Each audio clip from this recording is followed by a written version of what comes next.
అల్లు అర్జున్ గారు నిన్న ముఖ్యమంత్రి గారు అసెంబ్లీలో ప్రస్తావించిన తర్వాత మీరు ప్రెస్ మీట్ పెడతారని అంటే పశ్చాత్తాపంతో ప్రెస్ మీట్ పెడుతున్నారని చెప్పి నేను అనుకున్నా.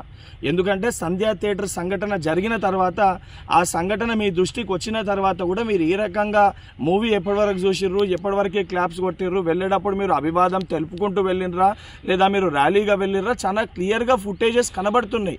మీరు అవన్నిటినీ పక్కన పెట్టి ఏదో లేను జరగలేదు నా దృష్టికి రాలేదని చెప్పి మీరు మాట్లాడుతున్నారు. సరే, మరుసటి రోజు మీ ఇంటి దగ్గర కూడా మీరు ఆ ఇన్సిడెంట్ జరిగిన తర్వాత కూడా పటాకీలు కాల్చుకున్నారు. సరే, ఆ విషయాలన్నింటినీ కూడా మేము ప్రస్తావిస్తలేము అని మీరు మాట్లాడుతూ ఏమని అంటారు, తెలుగుని సత్తా చాటుతున్నాం అని మాట్లాడుతున్నారు. తెలుగుని సత్తా చాటేది ఉంటే మన వలన తెలుసో తెలియకనో ఏదైతే సంబంధించి సంఘటనలో మనుషుల ప్రాణాలు పోయే విధంగా అటువంటి ఒక చర్యలు జరిగినప్పుడు దాన్ని ఏదైతే సంబంధించి సానుభూతితోటి స్పందించి ప్రెస్ మీట్ నిర్వహించి ఆ కుటుంబానికి అండదండగా నిలిచే ప్రయత్నం చేయాలి తప్ప నిన్న ముఖ్యమంత్రి గారు ఏదైతే ఈ ప్రజాప్రభుత్వము ప్రజలకు అండదండగా ఉంటుంది, ఎవరు తప్పు చేసినా కూడా ఊరుకోము శిక్షిస్తామని చెప్పి ముఖ్యమంత్రి గారు వారి స్థాయిలో తెలంగాణ ప్రజానికానికి ఒక ధైర్యం ఒక భరోసా కల్పిస్తుంటే దాని తర్వాత మీరు ఈ రకంగా ప్రెస్ మీట్ పెట్టడం అనేది ఇది సరికాదు.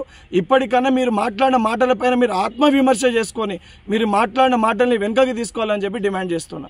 అసలైన తొలి వెలుగు. ఫాలో వాట్సాప్ @తొలి వెలుగు official.